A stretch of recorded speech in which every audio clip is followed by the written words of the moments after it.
नमस्कार दोस्तों, कॉन्सेप्ट में आपका स्वागत है। मेरा नाम धर्मेंद्र राजभर है। कॉन्सेप्ट के ऑप्शन सी के सेशन में आपका स्वागत है, जहां पर हम बात करते हैं कुछ ऑप्शन स्ट्रैटेजीज, जहां पर हम बात करते हैं कि कॉन्सेप्ट का एप्लीकेशन यूज करके कैसे आप अपनी ट्रेडिंग जर्नी को आसान बना सकते हैं। ठीक है, तो अभी हमने कुछ डिस्कस किया कुछ स्ट्रैटेजीज के बारे में। ठीक है, अभी चलिए जो हम इसके जो स्ट्रैटेजीज हम बनाते हैं उसके साथ और भी क्या इंपॉर्टेंट होता है हम उसके बारे में डिस्कस करेंगे। ठीक है, तो दोस्तों यहाँ पर मैं बात करने वाला हूँ जो मिस्टेक्स हम लेते हैं ऑप्शन सेलिंग में, हम उसके बारे में बात करेंगे कि अगर आप ऑप्शन सेलिंग करते हैं या ऑप्शन सेलिंग स्टार्ट करना चाहते हैं तो किन किन बातों को आपको ध्यान में रखना है, मैं उस बारे में डिस्कस करूंगा। ठीक है, तो टॉपिक का नाम ही हम दे देते हैं कि ऑप्शन सेलिंग मिस्टेक, कि ये जो मिस्टेक्स हमें ये अवॉइड करनी है। ठीक है, क्योंकि ऑप्शन सेलिंग में भले आप देखोगे कि एडवांटेज सबसे ज़्यादा है कि वहाँ पर टाइम डीके की वजह से आपको ज़्यादा प्रॉफिट देखने को मिलता है, लेकिन अगर प्रॉफिट और लॉस का रिवॉर्ड देखोगे तो मैं ये कहूँगा कि जो स्ट्राइक रेशो तो ठीक है, लेकिन रिस्क रिवॉर्ड देखोगे काफ़ी मतलब गैप होता है, बहुत बड़ा होता है, और यहाँ पर लिमिटेड प्रॉफिट होता है, अनलिमिटेड लॉसेस होता है। तो इन सब बातों को ध्यान में रखना जरूरी है। तो मैं ये जो अनलिमिटेड लॉस और लिमिटेड प्रॉफिट है, इसी को सेंटर में रख के मैं आपको बताने वाला हूँ कि क्यों ये मिस्टेक्स जो है होती है और क्यों मिस्टेक की अवॉइड करना बहुत ज़रूरी होता है। ठीक है, तो चलिए डिस्कस करते हैं। मैं अपना एप्लीकेशन आपको शेयर करता हूँ एंड उसके बाद हम डिस्कस करेंगे पॉइंट वाइज कि किस तरीके से ऑप्शन राइटर हम यूज़ कर सकते हैं। वैसे अगर आपको ऑप्शन राइटिंग अगर करना है तो हम टूल्स में जाएंगे। ऑप्शन राइटर हमारा एक टूल है, इसके बारे में मैं बीच बीच में आपको बताता रहूँगा। ठीक है, तो पहले मैं ओपन करके दिखा देता हूँ कि ये ऑप्शन राइटर हमारा टूल है, जहाँ पे आपको डेटा पॉइंट्स के हिसाब से आपको रेंज बताया जाता है। आपको ये भी बताया जाता है कि डेटा इसके फेवरेबल है कि नहीं। आपको रेंज जो है वो इंट्राडे के हिसाब से, पोजीशन के हिसाब से, दोनों के हिसाब से बताया जाता है। आपको अलग अलग इंडिकेटर आप यूज़ कर सकते हो रेंज को आइडेंटिफाई करने के लिए। स्टैटिस्टिकल बेस देखना है, आईवी रेंज देखना है, इसके हिसाब से भी आप देख सकते हो। ठीक है, कौन से पर्टिकुलर स्टॉक में आपको सेलिंग करना चाहिए इसका भी इसमें तरीका है। ठीक है, वो हम थोड़ा बाद में डिस्कस करेंगे, लेकिन यहाँ पर जो मिस्टेक्स है जिसके बारे में ये सेशन रखा गया है उसके बारे में पहले डिस्कस करना चाहूँगा। ठीक है, तो चलिए मैं अपना ब्लैक बोर्ड आपसे शेयर करता हूँ। ठीक है, और यहाँ पर हम बातें करते हैं ऑप्शन सेलिंग मिस्टेक्स। ठीक है, तो यहाँ पर मैं टॉपिक का नाम दे देता हूँ ऑप्शन सेलिंग मिस्टेक्स। ठीक है, तो दोस्तों यहाँ पर आप देखोगे कि जहाँ पर सब लोग जैसे आप YouTube पर जाते हैं या फिर कहीं पर भी किसी से आपने सुना होगा कि ऑप्शन सेलिंग आप देखोगे कि एडवांटेज की वजह से सबसे ज़्यादा फेवरेबल होता है, लेकिन लोगों को ये भी पता है कि कैपिटल बहुत ज़्यादा लगता है, तो उस कैपिटल के डर से कई लोग नहीं करते हैं। लेकिन कई लोग ऑप्शन बाइंग से एकदम ऊब जाते हैं तो वो ऑप्शन सेलिंग में आते हैं कि यहाँ पर मुझे ट्राई करना चाहिए। ऑप्शन सेलिंग में कैसा होता है, आप देखोगे थीटा की वजह से टाइम डीके होता है, तो वहाँ पर आप देखोगे जैसे ही आप सेल करते हो, ठीक है, विद इन फ्यू सेकेंड्स आपको प्रॉफिट दिखना शुरू होता है। ठीक है, विद इन फ्यू सेकेंड्स, क्योंकि जो ऑप्शन का प्रीमियम है वो हर एक सेकंड में एक जैसा नहीं रहता है, हर एक सेकंड में, हर एक मिनट में नहीं रहता है। अभी जो पर्टिकुलर निफ्टी है, ठीक है, आप मान लीजिए उसका कैंडल बढ़ रहा है, वहाँ पर आप ऑप्शन बाय करिए।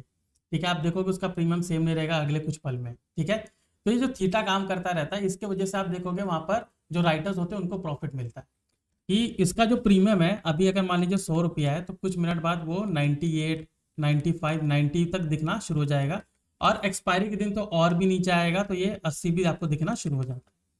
तो यहाँ पर सीधा उनको प्रॉफिट दिखना शुरू होता है, तो जिसकी वजह से उनको बहुत ही ल्यूक्रेटिव लगता है ये, कि बहुत ही मैं कहूँगा कि आकर्षक लगता है कि मैं यहाँ पर इसको ट्रेड कर सकता हूँ। ठीक है, लेकिन यहाँ पर सबसे इंपॉर्टेंट जो मिस्टेक्स होते हैं वो इनको अवॉइड करते हैं। ठीक है, तो चलिए डिस्कस करते हैं कि मिस्टेक्स क्या क्या हो सकती है। सबसे पहला कि ऑप्शन सेलिंग सिर्फ मैं कहीं पर भी जाके नहीं कर सकता हूँ। ठीक है, मतलब अगर चाहे मैं स्ट्रैंगल बना रहा हूँ या स्ट्रेडल बना रहा हूँ, मैं कहीं पर भी नहीं कर सकता। तो आपको क्या करना पड़ता है कि सबसे पहले आप देखोगे कि रेंज आपको आइडेंटिफाई करना बहुत जरूरी होता है, रेंज आइडेंटिफिकेशन। अगर रेंज आइडेंटिफिकेशन आपको नहीं पता है तो ऑप्शन सेलिंग आपके लिए बहुत डेंजर हो सकता है, बहुत ही ज़्यादा, मतलब बहुत ही ज़्यादा। कई लोगों को मैंने देखा है कि पूरा महीने पर प्रॉफिट करते हैं और एक जगह उनकी गलती होती है ऑप्शन सेलिंग में, वहां पर पूरा प्रॉफिट उनका चला जाता है। ठीक है, तो यहाँ पर आपको ये देखना है कि रेंज आपको आइडेंटिफाई करना जरूरी है कि निफ्टी का ये रेंज ठीक रहेगा। ठीक है, इस रेंज में मैं सेलिंग करूंगा, यहाँ का स्ट्रैंगल बनाऊंगा, यहाँ कॉल और पुट को मैं बेचूंगा और इसका टाइम डीके का मैं फायदा उठाऊंगा। ठीक है, आपको पहली बात रेंज आपको आइडेंटिफाई करनी पड़ती है। ठीक है, अभी जो रेंज है आप किस तरीके से आइडेंटिफाई कर सकते हैं, सपोर्ट और रेजिस्टेंस के हिसाब से तो करते ही हैं, आप ओवाई डेटा के हिसाब से कर सकते हो। जैसे कि आप कॉन्सेप्ट एप्लीकेशन अगर आप जाएंगे तो वहाँ पर आपको ओपन इंटरेस्ट आपको मिलेगा।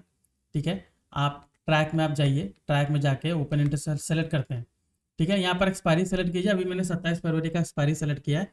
तो इसके हिसाब से देखो जो बिग बास है, ठीक है, यहाँ पर हमें कुछ दिमाग नहीं लगाना पड़ता है कि बिग बास पे ज़्यादा सेलिंग हुई है, मतलब काफ़ी ज़्यादा राइटर्स हैं यहाँ पर, मतलब यहाँ से जो यहाँ से ऊपर जाने में या नीचे जाने की संभावना बहुत कम है, तो एज ए ऑप्शन राइटर मुझे काफ़ी अच्छा प्रॉफिट हो सकता है। तो यहाँ पर बहुत सिंपल है कि लोग इसको देख कर लगा लेते हैं, ठीक है। लेकिन अगर आप स्ट्रैटेजिकल बेस आप रेंज देखना चाहते हो तो ऑप्शन राइटर टूल में आइए। यहाँ पर देखिए एवरी डे का आपको रेंज आपको अलग मिलेगा। जैसे आज का रेंज है 23,151 का अपर रेंज है, 22,695 का लोअर रेंज है, ठीक है। अभी इसी को अगर मैं थोड़ा सा आगे करता हूँ, ठीक है, मैं एक दिन यानी कल के लिए मैं कैरी फॉरवर्ड करना चाहता हूँ, तो 23,261 हो गया और ये लोअर रेंज 22,564 हो गया। तो मतलब 100-150 पॉइंट का डिफरेंस हो गया, राइट। तो हर एक दिन का रेंज अलग होता है क्योंकि आप कैरी फॉरवर्ड कर रहे हो, रिस्क थोड़ा ज्यादा, तो ऑब्वियसली रेंज भी उसके हिसाब से आपको मिलता है, ठीक है। तो रेंज आइडेंटिफिकेशन आपको यहाँ से मिल जाएगा, ठीक है। पोजीशन साइजिंग भी मिल जाएगी, आप यहाँ से पोजीशन साइजिंग कर सकते हैं on the basis of writing attractiveness. मतलब कि ये जो राइटिंग अट्रैक्टिवनेस हो रही है, अगर ये सारे जो मैं कहूँगा कि ऑप्शन गिग्स अगर फेवर में है तो आप अच्छी खासी क्वांटिटीज में सेलिंग कर सकते हो, ठीक है। तो चलिए अभी आगे चलते हैं और डिस्कस करते हैं, ठीक है। ये तो रेंज हो गया। दूसरी बात होती है, ठीक है, एग्जिट और एडजस्टमेंट प्लान। आप ऑप्शन राइटिंग में आप एग्जिट क्या बोलते हैं एंट्री कर लेते हो, ठीक है। अभी हमें ये नहीं पता है कि हमें एग्जिट कब करना है, और एग्जिट करना है या अगर नहीं भी कर रहे तो एडजस्टमेंट कैसे करो अगर मेरे विपरीत चला जाता मार्केट, ठीक है। जब लोगों से आपने कंसेप्ट सुना है कि 70% टाइम आप देखोगे कि मार्केट साइडवेज रहता है और कभी कभी आप देखोगे डायरेक्शन वाइज हो जाता है, तो आपको वहां पर एडजस्टमेंट करना पड़ता है, ठीक है।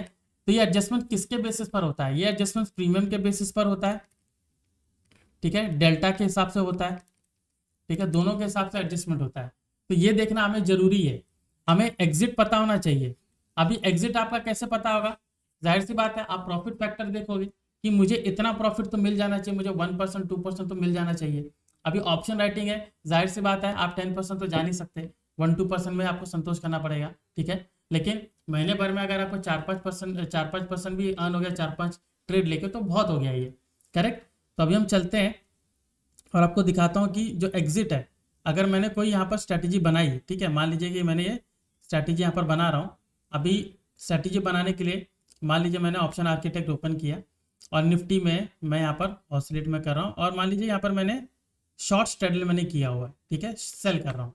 तो शॉर्ट स्ट्रैडल में मैंने अपनाया, तो देख सकते हो 22,900 का यहाँ पर स्ट्रैडल बना हुआ है, ठीक है। मेरा कैपिटल लग रहा है 2,24,000, ठीक है, ये मेरा प्रीमियम है। अभी प्रीमियम का टोटल मेरा आ रहा है 48, ठीक है।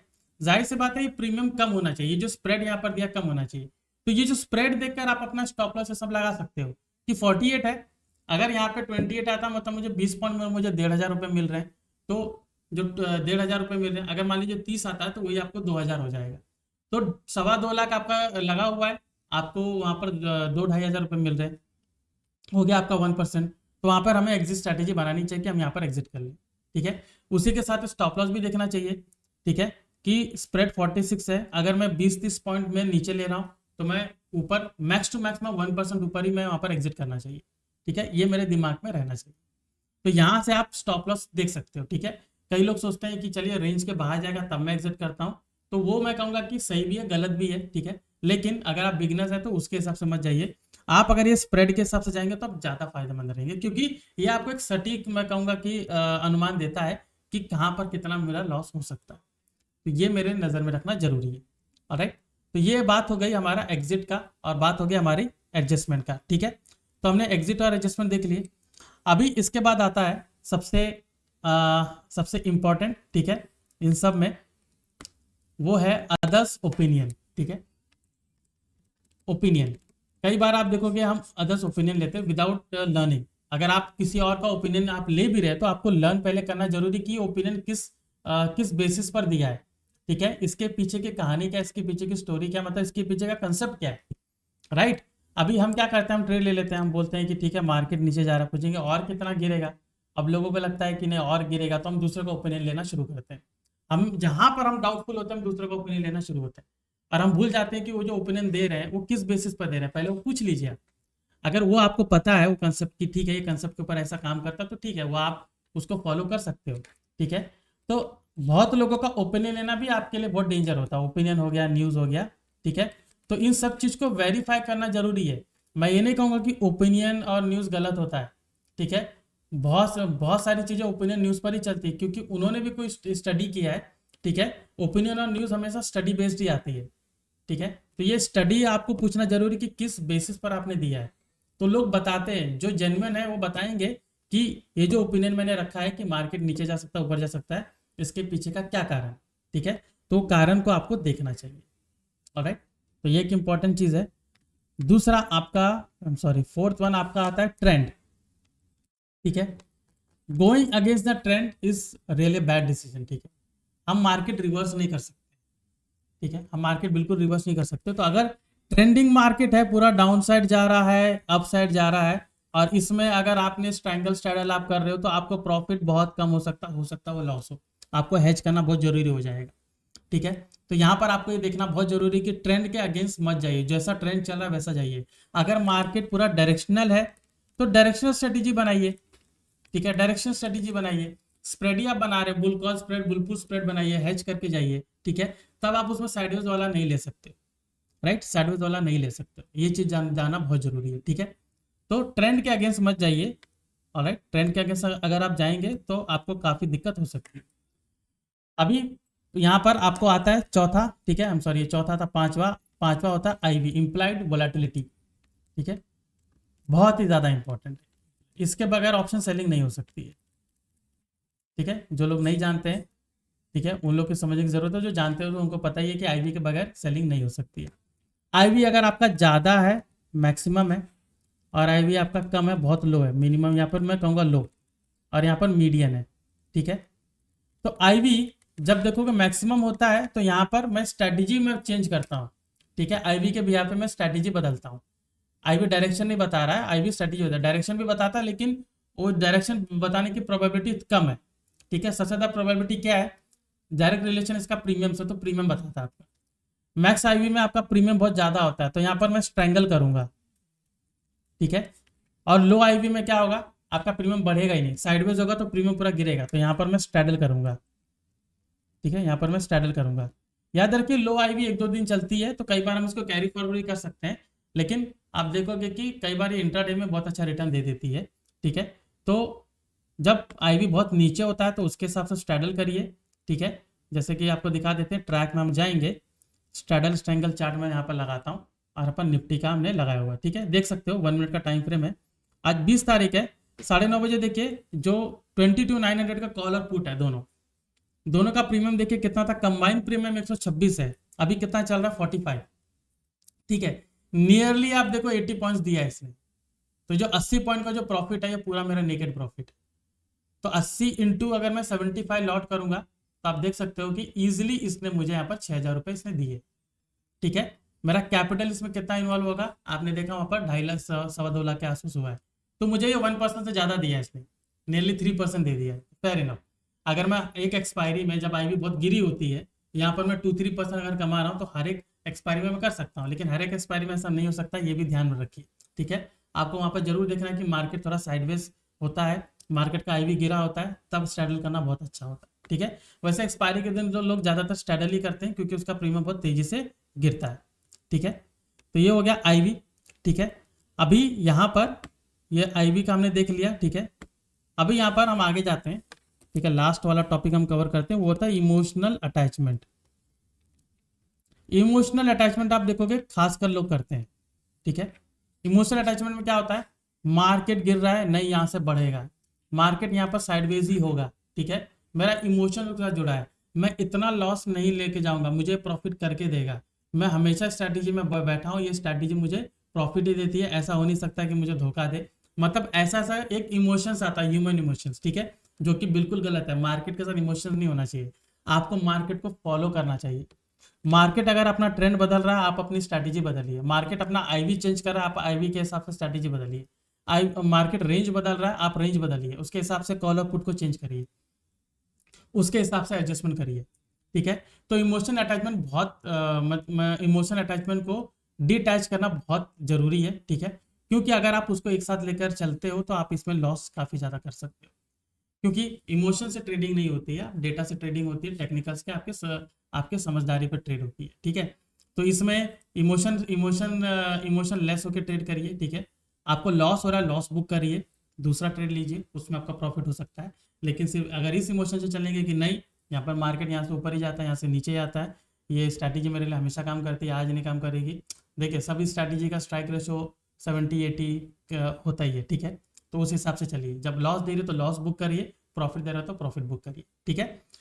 सो ये था आज का सेशन, जिसमें मैंने आपको बताया कि ऑप्शन सेलिंग मिस्टेक्स क्या क्या होती है, लोग क्या क्या ऑप्शन सेलिंग मिस्टेक करते हैं, ठीक है। मैंने ब्रीफली आपसे डिस्कस किया कि अगर आप बिगिनर हैं तो ये सारी मिस्टेक को आप अवॉइड करिए। आप ऑलरेडी ऑप्शन सेलिंग करते हैं, अगर ये मिस्टेक आप कर रहे हैं तो इससे आज आपको कुछ सीख मिल सकती है, ठीक है। अगर इसको इन्वॉल्व करते हैं तो और भी आपकी ट्रेडिंग जर्नी जो और भी आसान हो सकती है, ठीक है। तो आज के सेशन में इतना ही था, जहाँ पर मैंने आपको ऑप्शन सेलिंग मिस्टेक के बारे में बात की, ठीक है। मिलते हैं नेक्स्ट सेशन में, जहाँ पर मैं कुछ और बातें करूंगा, जहाँ पर मैं कुछ और ऑप्शन से रिलेटेड टॉपिक्स मैं आपके लिए लाऊंगा जो आपके लिए काफ़ी कामगार रह सकती है। तब तक के लिए आपका धन्यवाद। मेरा नाम धर्मेंद्र राजभर। नेक्स्ट टाइम हम मिलते हैं और कुछ और बातें डिस्कस करेंगे। तब तक के लिए आपका धन्यवाद। Thank you.